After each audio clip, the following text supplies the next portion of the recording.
Good morning class. आज हम पढ़ रहे हैं संचार का अगला भाग।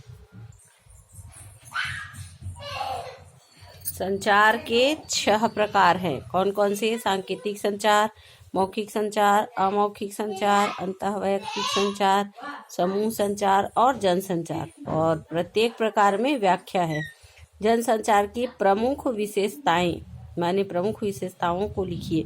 जनसंचार है तो इसमें आवश्यक है कि जो भी चीजें होंगी, जन माने सामूहिक लोगों के लिए है। लोकतंत्र में इसका बहुत ही अधिक महत्व है।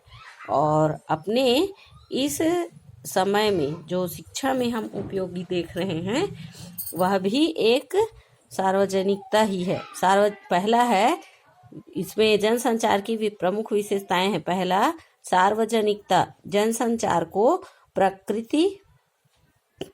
प्रकृति सार्वजनिक होती है, माने बहुत से लोगों के लिए और बहुत से लोगों के तरफ से। जरूरी नहीं है कि एक ही व्यक्ति के लिए कोई समाचार हो तभी वह संचार होगा।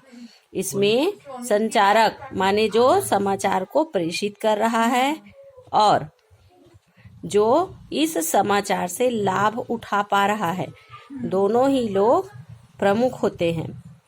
व्यापकता, यदि जनसंचार से कोई समाचार प्रवाहित हो रहा है, माने प्रसारित हो रहा है, तो ऐसा नहीं है कि एक मोहल्ला, एक क्षेत्र या एक निश्चित जिले के लिए होगा। यह व्यापक होता है, माने बहुत बृहत होता है।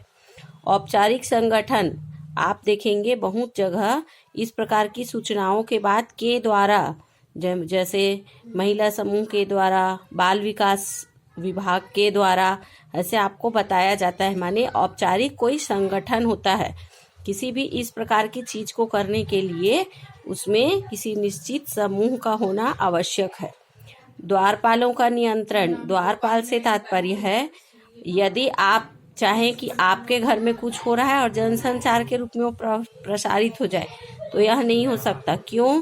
क्योंकि उसमें नियंत्रण करने वाला भी होता है कि कौन से समाचार हैं, किसके किसके लिए उपयोगी हैं और किस प्रकार इसको लोगों तक पहुंचाया जा रहा है, ये कहलाता है द्वारपाल। उसके बाद है प्रतिक्रिया का अभाव, माने फीडबैक। क्योंकि ये सभी लोगों के लिए है, सभी तत्वों को ध्यान में रखकर किया गया है, इसलिए इसमें बहुत कम फीडबैक की आवश्यकता होती है। अब है जनसंचार के प्रमुख महत्वपूर्ण कार्य, माने जनसंचार जो हम उपयोग कर रहे हैं उसका क्या कार्य है। बहुत ध्यान पूर्वक सुनेंगे और अभी जो आप जनसंचार का उपयोग कर पा रहे हैं उसमें सभी चीजों में से लागू करके देखेंगे। सबसे पहला कार्य है जनसंचार का सूचना देना, माने किसी विभाग के द्वारा, चाहे जन समूह के द्वारा, चाहे किसी संगठन के द्वारा दिया जाए, लेकिन जन संचार है माने कुछ न कुछ इसमें सूचना होती ही है। दूरदर्शन, इंटरनेट, इस प्रकार की सूचनाओं के देने के लिए जनसंचार का एक प्रमुख साधन है। दूसरा है शिक्षित करना।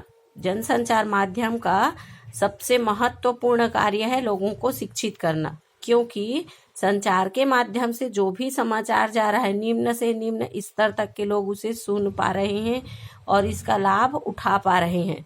यदि कोई लिखा पढ़ा या शिक्षित न भी हो तो उन तक यह जानकारियां पहुंच जाती है। जनसंचार का मुख्य कार्य है लोगों को शिक्षित करना।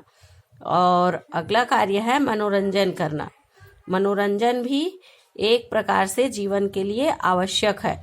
आप देखेंगे कहीं कहीं पर जो इस प्रकार के संगीत चलते रहते हैं, ये भी एक संचार ही है और संचार माध्यम से मनोरंजन का महत्वपूर्ण उपयोग होता है।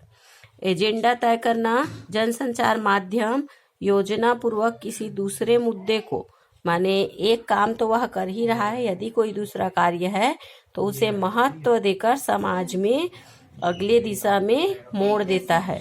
निगरानी करना, लोगों को यदि कोई आप सूचना दे दे और लोग उसके पीछे भाग पड़े तो यह संचार का गलत उपयोग होगा। तो इसलिए पहरेदार, लोकतंत्र का पहरेदार कहा जाता है किसे?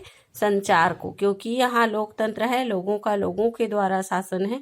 यदि एक जनसमूह बिना कुछ सोचे समझे कोई सूचना जारी कर दे तो उसका विपरीत प्रभाव होगा, इसलिए निगरानी आवश्यक होता है। सरकार, धर्म केंद्र या किसी संस्था के अनैतिक कार्यों को आप देखेंगे समय समय पर मीडिया में इस प्रकार की जो चीजें होती है उसका विरोध भी होता है, तो वह निगरानी ही है। इसके विरुद्ध कार्य किए जाते हैं तो जनता में सजगता फैलती है, माने लोग जान पाते हैं कि ये इस प्रकार के कार्य नहीं होने चाहिए। विचार विमर्श करना, जनसंचार के माध्यम से विभिन्न मतों या विचारों का आदान प्रदान भी करते हैं। ये कुछ हम भी अपने विचार को रख पाते हैं, समय समय पर ये सब चीजें होते रहती हैं। संपादन माने होता है समाचार पत्र में लिखने, तो संपादकीय प्रसिद्ध विद्वानों के लेख प्रकाशित कर जो लोगों का विचार है उसको पहुंचाया जाता है। अब है जनसंचार के माध्यम। आप जैसा अभी देख रहे हैं मोबाइल का सबसे बड़ा उपयोग शिक्षा के लिए अभी आप कर पा रहे हैं, तो ऐसे ही अलग अलग साधन, कहीं पर रेडियो, कहीं पर दूरदर्शन, कहीं पर समाचार पत्र, जिसके द्वारा ये संचार होते हैं ये कहलाते हैं माध्यम। माध्यम में चूंकि आधुनिक सभ्य समाज में बहुत से उपकरण हुए हैं, किंतु एक समय रहा होगा जब ये चीजें तो नहीं थी, किंतु ये आवश्यकताएं, राजनीतिक सामाजिक आवश्यकताएं तब भी थी। तो उस समय जिस प्रकार के साधनों का प्रयोग किया जाता था वह कहलाता है परंपरागत माध्यम, माने जो हमारी परंपराएं हैं जिससे लोगों को प्रेरणा मिल पाती थी, संचार का एक माध्यम थी। परंपरागत माध्यम को लोक माध्यम भी कहते हैं और इसकी शुरुआत सांकेतिक माध्यमों से हुई, जैसे चित्र, भित्ति चित्र, मूर्तिकला। आप देखेंगे बहुत पुराने चित्रों में यदि हम देखें तो उसमें कुछ न कुछ संदेश होता है, तो यह भी एक संचार है। लोक कथाएं, आज का समय है जब मीडिया है, प्रिंट है, जब लोग सब चीजों को देख पा रहे हैं, किंतु जिस समय ये नहीं था तो लोग कथाओं के माध्यम से देते थे। संदेश देना, यदि कुछ दूर तक संदेश देना है तो अलग अलग प्रकार के ध्वनि का प्रयोग करते थे।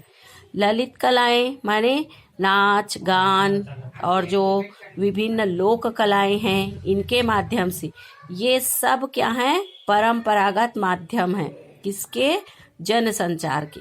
और आधुनिक माध्यम माने विशिष्ट माध्यम, जो आज आप उपयोग कर पा रहे हैं।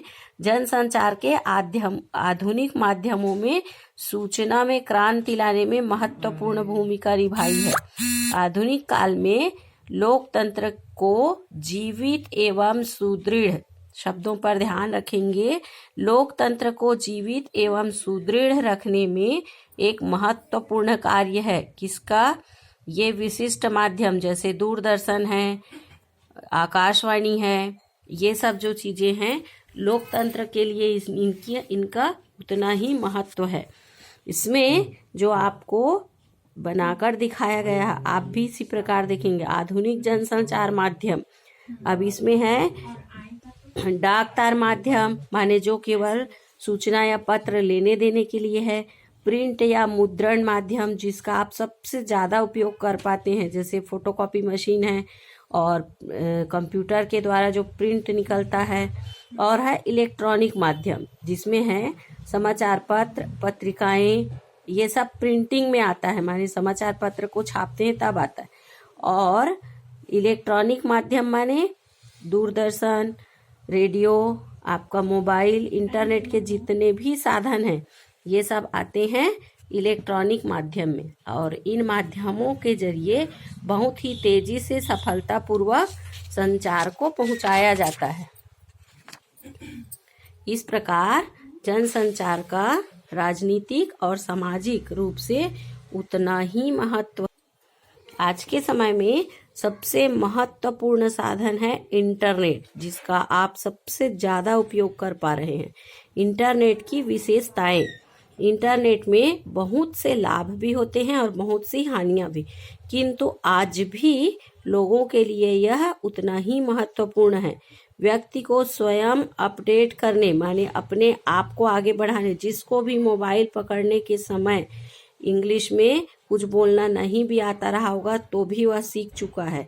ऐसे ही अपने आप को अपडेट करने के लिए, शिक्षा में उपयोगी और मनोरंजन के लिए इस प्रकार इंटरनेट का बहुत ही ज़्यादा उपयोग हुआ है।